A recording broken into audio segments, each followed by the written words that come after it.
자, 오늘은 무엇이 성령 충만인가? 한번 따라하겠습니다. 무엇이 성령 충만인가?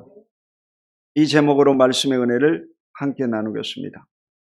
오순절 성령 사건은 바로 역사의 크나큰 기적입니다. 예수님이 십자가에 죽으시고 부활 승천하시면서 제자들에게 하신 말씀은 예루살렘을 떠나지 말고 내게서 약속하신 것을 기다리라. 요한은 물로 세례를 베풀었으나 너희는 몇 날이 못되어 성령으로 세례를 받으라.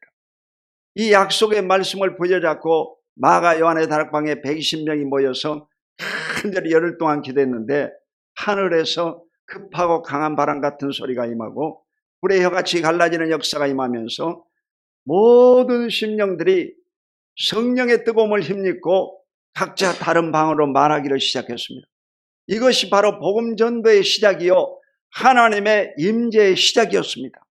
그러므로 오늘날 시대는 바로 성령 시대, 성령님이 역사하시는 시대인 것을 굳게 믿으시고 나아가시기를 주의 이름으로 축원드립니다. 이러면 이 성령의 역사로 무슨 일이 일어났는가? 첫 번째로 두려움이 있다는 것입니다. 여러분, 영적인 일에는요 언제나 마귀가 역사하는 것입니다. 여러분이 성령 충만하지 않으면 마귀도 가만히 있습니다. 여러분이 성령 충만하면 마귀도 발악을 하는 거예요. 그러므로 반드시 깨닫고 성령님이 역사하시고 하나님이 운행하고 계시구나를 깨우치시기를 예수 이름으로 축원드립니다. 두려움이라고 하는 것은 여러분 물리쳐야 되는 것입니다. 오늘 본문의 사도행전 2장 43절 시작. 사람마다 두려워하는데 사도들로 말미암아 기사와 표적이 많이 나타나니. 사람마다 두려워한다고 했어요. 기적이 일어났는데 여러분 왜 두려움이 오겠어요? 그것은 바로 영적인 두려움입니다. 영적인 두려움. 우리의 보이는 세상은 보이는 세계만 있는 것이 아니라 이 보이지 않는 마귀의 세계가 있다는 것입니다. 이래서 사람들의 마음속에다가 두려움을 집어넣는 거예요. 두려움이라고 하는 것은 여러분 허수아비와 같은 것입니다. 우리나라 속담에도 보면 자라보고 놀란 가슴 소뚜껑 보고 놀란다 이런 말이 있습니다. 여러분 그 소뚜껑이 비슷하잖아 자라오고. 그러니까 놀랜다 이 말이요. 두려움이 바로 그런 것입니다. 형체가 없지만 여러분 마음속에다가 큰 두려움을 주면 여러분은 절망하게 되고 낙심이 찾아오게 되는 것입니다. 이 두려움은 물리쳐야 되는 거예요. 디모데후서 1장 7절에 보면 하나님이 우리에게 주신 것은 두려워하는 마음이 아니요 오직 능력과 사랑과 절제하는 마음이니 그렇게 말씀했습니다. 하나님이 우리에게 주신 것은 두려워하는 마음이 아니다고 그랬어요. 여러분도 인생을 살면서 두려움이 찾아오는 것입니다. 사업에 대한 두려움, 질병에 대한 두려움, 자녀에 대한 두려움, 운전하면서 여러분 운전에 대한 두려움, 모든 두려움이 있어요. 그러나 이 두려움을 물리쳐버려야 돼요. 하나님이 우리에게 주신 건 두려워하는 마음이 아니요 오직 성령 안에서 사랑과 능력과 근신하는 마음이라 그렇게 말씀했습니다. 할렐루야. 여러분 마음속에 하나님의 사랑이 충만하고 늘 깨어 있음으로 말미암아 마귀의 세력을 무찌르고 승리하시기를 주의 이름으로 축원드립니다. 이사야 41장 10절에 보면 두려워하지 말라 내가 너와 함께함이라 놀라지 말라 나는 내 하나님이 됨이라 내가 너를 굳세게 하리라 참으로 너를 도와주리라 나의 의로운 오른손 너를 붙들리라 말씀하신 것입니다. 하나님의 백성들을 하나님이 지켜주시고 보호해 주시고 인도해 주시는 것을 굳게 믿으시기를 예수 이름으로 축원드립니다. 두 번째로 기사와 표적이 임했다는 것입니다. 여러분 성령이 충만하면 기사와 이적, 표적이 나타나고 하나님의 기대에 응답받는 것 당연한 것인 것입니다. 여러분 예수님께서도 이 세상에 오셔서 하나님의 아들로서 증명된 것은 바로 예수님에게 기사와 표적이 있었다는 것입니다. 예수님은 갈릴리 나사렛 목수의 아들로 태어났지만 예수님에게 성령이 임하심으로 말미암아 놀라운 일들이 일어났어요. 그게 바로 사복음서에 기록되어 있는데 초자연적인 기적의 역사가 여러분 33번 기록되어 있습니다. 이것은 바로 예수님이 보통 사람이 아니라 기사와 이적을 나타내는 하나님의 아들 메시아인 것을 증거하는 것입니다. 그러므로 그를 믿는 저와 여러분도 성령 받음으로 말미암아 기사와 이적이 일어나고 표적이 나타나는 것을 굳게 믿으시기를 주의 이름으로 축원드립니다. 예수님은 여러분 물을 변해서 포도주로 만드는 기적을 베푸셨습니다. 제일 먼저 이 술을 만드는 기적을 베푸셨어요. 술은 바로 기쁨을 상징합니다. 기쁨을 준 거예요. 잔치집에 여러분 술이 떨어져 버리면 기쁨이 사라져 버리잖아요. 기쁨을 주신 분이 바로 예수님이요. 인간의 필요를 채워주신 분이십니다. 그리고 예수님은요, 물 위에 걷기도 하시고 보리떡 5개 물고기 2마리 가지고 5,000명이 먹고 12광절이 남는 기적을 베푸시고 수많은 사람들을 먹이신 분이 바로 예수님이십니다. 그는 병든 자들을 다 고쳐줬어요. 여러분, 장님의 눈을 뜨게 하셨고 기머거리의 귀를 듣게 만드셨고 벙어리의 입을 열게 만드셨고 혈우증 여인의 병을 고쳐주셨고 안진뱅이를 일으키셨고 여러분 수많은 기적을 베푸셨습니다. 나인성 가부의 아들을 살려주셨고 해당장 야이로의 딸을 살려주셨고 죽은 지 나흘 된 여러분 나사로의 무덤의 명령에서 나사로에 나오라 말씀하며 나사로가 여러분 수족을 동인 채로 꾸벅꾸벅 튀어나왔습니다. 이분이 바로 예수님이십니다. 저와 여러분이 믿는 예수 그리스도는 기사와 이적의 하나님이신 것을 굳게 믿고 나아가시기를 주의 이름으로 축원드립니다. 오늘날도 여러분 성령 받으면 기적이 나타나는 거예요. 성령이 임하시면 내가 권능을 받고 예루살렘과 온 유대와 사마리아 땅까지 내 증인이 되리라는 것입니다. 권능은 두나미스 다이나믹한 능력을 말하는 것입니다. 마가복음 16장 17, 18절에 믿는 자들에게 이런 표적이 따르니 곧 저희가 내 이름으로 귀신을 쫓아내며 새방언을 말하며 뱀을 집으며 무슨 독을 마실지라도 해를 받지 않으며 병든 자에게 손을 얹은 적 나으리라. 할렐루야. 오늘날도 여러분 성령 받은 사람이 안수하고 기도하면 병이 떠나가고 귀신들이 떠나가고 하나님의 축복이 많은 것을 굳게 믿으시기를 예수 이름으로 축원드립니다. 그리고 세 번째로 여러분 나눔의 삶입니다. 성령 받은 사람들의 삶은 나눔의 삶인 것입니다. 사람이 여러분 성숙했다고 하는 것은 뭐냐? 어린아이 때는 여러분 달라고만 하는 거예요. 달라고만 하는 거예요. 주먹을 불끈 쥐고 절대로 안 내놓습니다. 그렇지만 여러분 어른이 되면요 주는 삶을 살아야 돼요. 손을 펴야 되는 거예요. 손을 펴야 돼요. 그래서 여러분 베푸는 삶, 나눔의 삶이 바로 성령 충만인 것을 잊지 마시기를 주 이름으로 축원드립니다. 사도행전 2장 44절에서 45절 시작. 믿는 사람이 다 함께 있어 모든 물건을 서로 통용하고 또 재산과 소유를 팔아 각 사람의 필요를 따라 나눠주며. 여러분 모든 사람들이 유무상통했습니다. 베풀고 나누었습니다. 우리 교회도 여러분요 항상 나누고 있습니다. 여러분도 일생을 살아가면서 나누는 삶을 살아야 됩니다. 베푸는 삶을 살아야 되는 것입니다. 여러분 인생의 가장 아름다운 것이 바로 베푸는 것입니다. 우리 어머니가 그러더라고요. 방에서 인심 난다고. 여러분 이 뭔가요 줄 것이 있어야 인심이 난다 이 말이에요. 여러분 인생에 항상 줄 것이 있어야 됩니다. 줄 것이 있어야 돼요. 뭐냐? 뭔가를 여러분 베풀면서 인생을 살아야 돼요. 받으려고 하는 생각을 버려야 됩니다. 연세 드신 분들도 베풀면서 인생 노후를 살아야 됩니다. 여러분 실제로 이 자녀들의 여러분에게 주지 않습니다. 그러므로 연세 드신 분들도 이제 이 자녀들이 오면 뭔가를 줘야 돼요.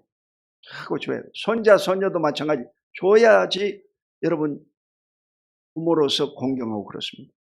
그러므로 절대로 여러분요 자식에게 뭐 집도 줘버리고 부동산 다 처리해버리고 그러면 안 됩니다. 절대 주지 마시고 그걸 여러분요 딱 붙잡고 있어야 돼요.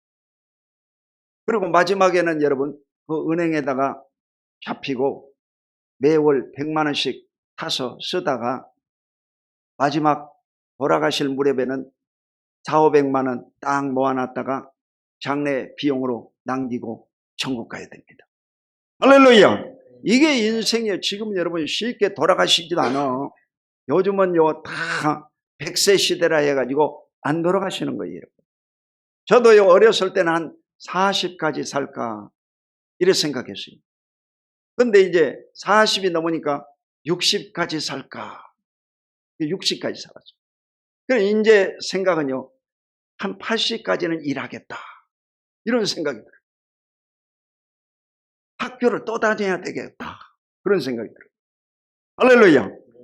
그러니까 지금은 이 초등학교를요 반으로 나눠가지고 어린아이들이 들어오는 초등학교 반, 그리고 60살 이후에 들어오는 초등학교 반 해가지고 초등학교가요 그 두 어른들을 모셔야 된다. 그래가지고 다시 공부를 해가지고 100살까지 여러분이 살려면 공부를 해야 된다 이거야. 아멘. 이래서 여러분 인생에 활기를 가지고 나눔의 삶을 살아가시기를 주 이름으로 축원드립니다.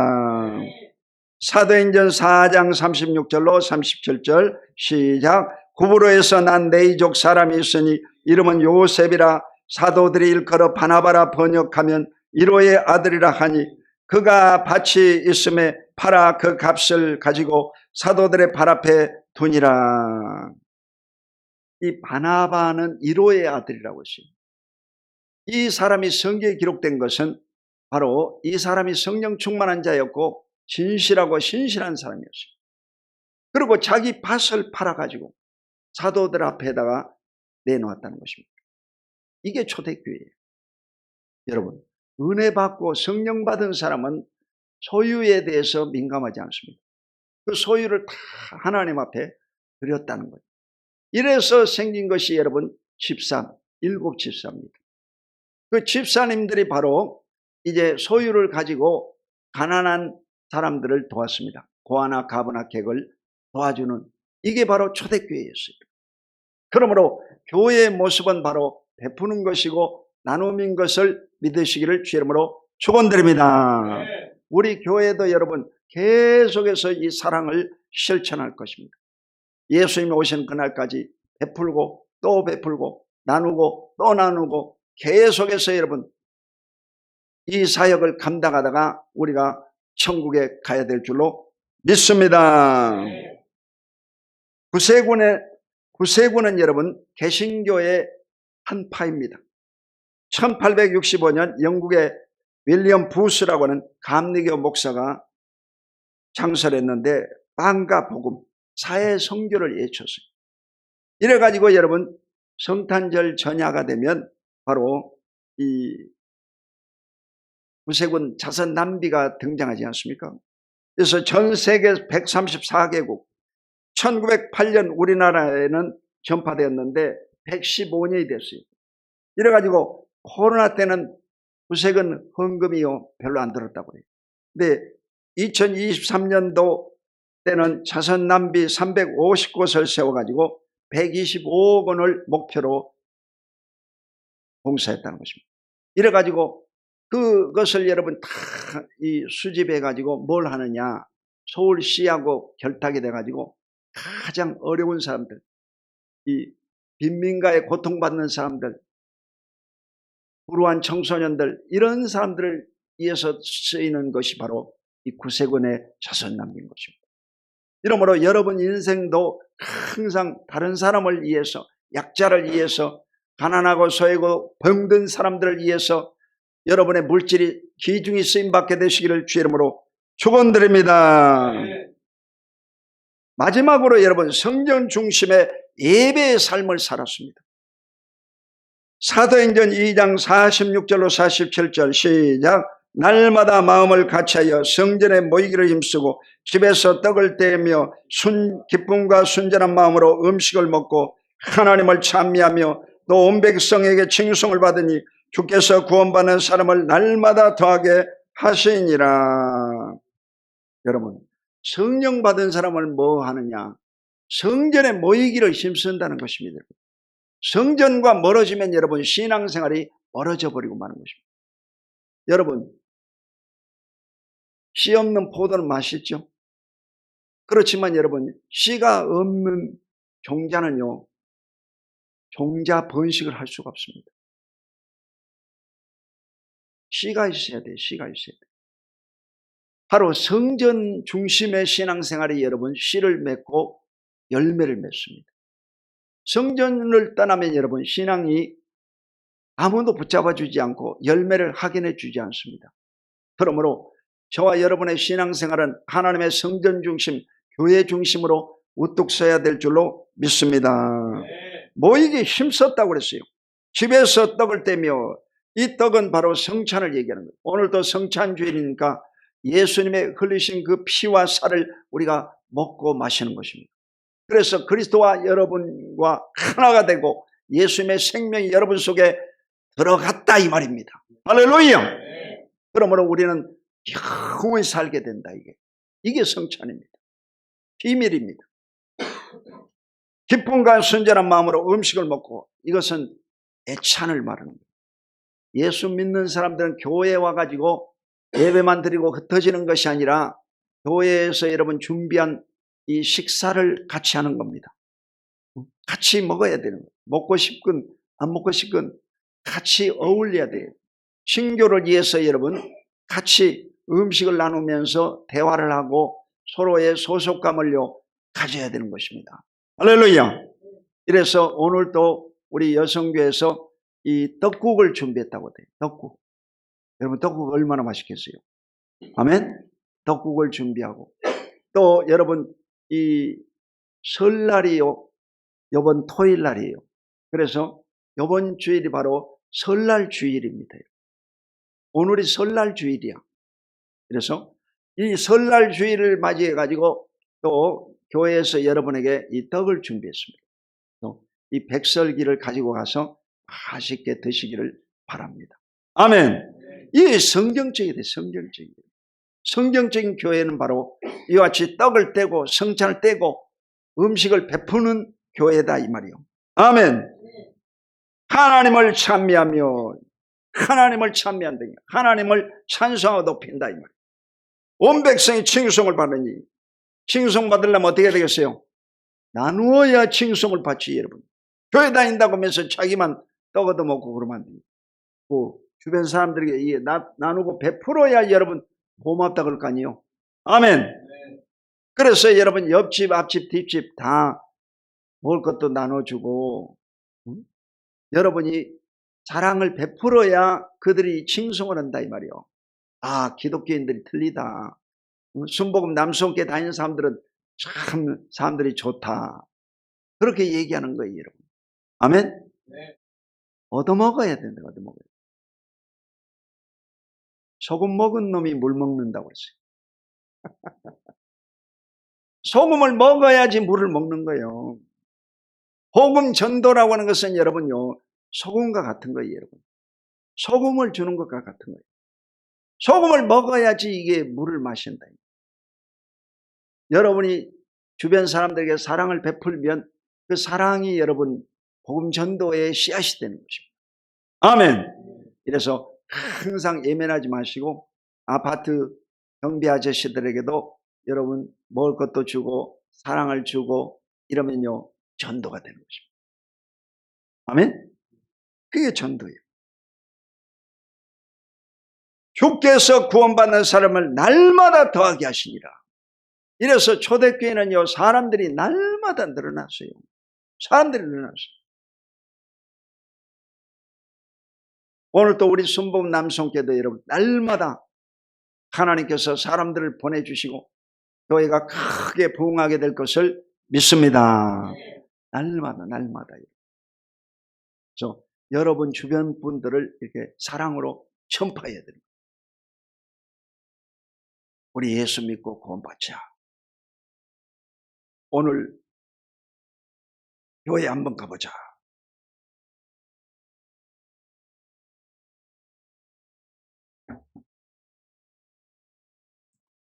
이렇게 해서 여러분 복음을 전해야 돼요.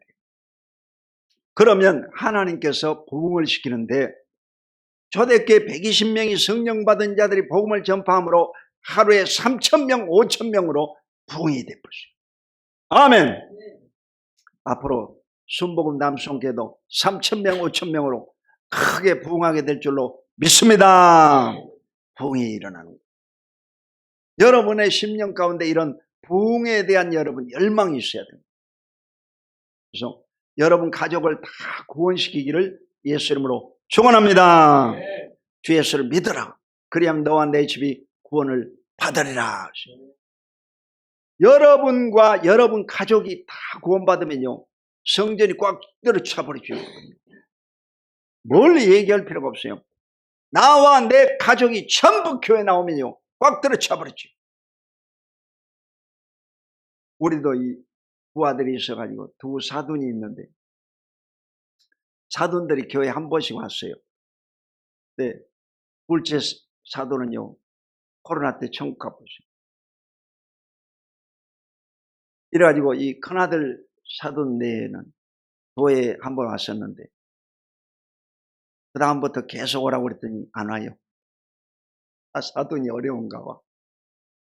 이래가지고 교회 앞에까지 왔다가도 안 와요. 그 사돈 어려운가 봐. 이래서 여러분요, 사돈 구원시키기가 쉽지 않아. 날마다 내가 기도는 하는데 그게 여러분 쉽지가 않아요. 전도라고 하는 것은 여러분 하나님이 움직여줘야 돼요.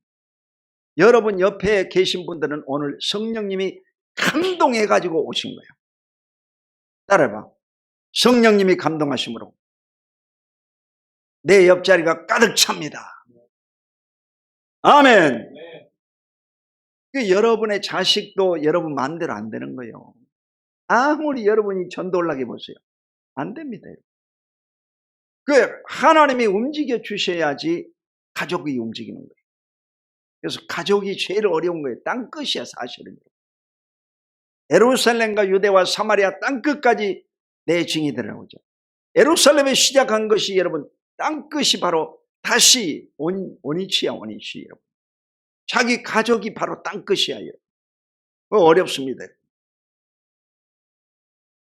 그냥 은혜 받았다고 그러고 병고침 받았다고 그냥 뛸 듯이 날 듯이 하던 사람도 또 교회 안 나오고 그러잖아. 참, 여러분 어쩔 수가 없는 거예요. 이게 하나님이 하시는 거예요. 할렐루야. 하나님이 역사해 주셔야만이 가족 구원도 이루어지고 전도가 이루어지고 하나님의 역사로 말미암아 병이 떠나가고 귀신도 물러가고 하나님의 축복이 많은 줄로 믿습니다. 결론적으로 말씀 맺겠습니다. 무엇이 성령 충만인가? 이건 성령 충만한 삶을 얘기하는 거예요. 성령 충만이라고 하는 것은 바로 영적인 세력들을 마귀를요 무찔러야 된다는 거죠. 여러분 성령이 충만하면 반드시 영적인 감각이 있어가지고 여러분에게 다가오는 두려움, 이 무서움증, 공포감을 떨쳐버려야 돼요. 할렐루야. 사업하는 사람들 여러분 두려움을 물리쳐야만이 사업에 성공할 수 있습니다. 신앙도 여러분 두려움을 떨쳐야만이 여러분이 하나님의 성령의 충만함을 받을 수가 있습니다. 성령 충만 받기 전에 다가오는 것이 두려움이에요. 두려움을 물리쳐야 다음에 성령 충만이 다가와요. 기도도 반드시 여러분 기도의 그 깊이를 들어가려고 하면 반드시 여러분 그 장벽이 있어요. 두려움의 공포가 다가와요. 그럼 뭐 살살 기도해라. 그럼 뭐 세게 기도하냐? 두려움이 다가와요. 그걸 뛰어넘어야 성령 충만의 깊이에 들어가는 것입니다. 아멘. 기사와 표적이 나타나고 나눔의 삶을 살게 되고 하나님 앞에 영광 돌리게 될 줄로 믿습니다. 기도하겠습니다. 거룩하신 아버지 하나님 고맙고 감사합니다. 주께서 사랑하는 귀한 백성들 머리에 기름 부어주시고 이 시간도 성령의 충만함을 허락하여 주시사 일생을 살아가는 동안 하나님의 도우심으로 승리하게 하여 주시옵소서. 악한 귀신들을 물질러버리게 하여 주시고 성령 충만함으로 주의 복을 받게 하여 주시옵소서. 감사드리고 예수 그리스도 이름으로 간절히 축복하고 기도 올리옵나이다. 아멘. 할렐루야.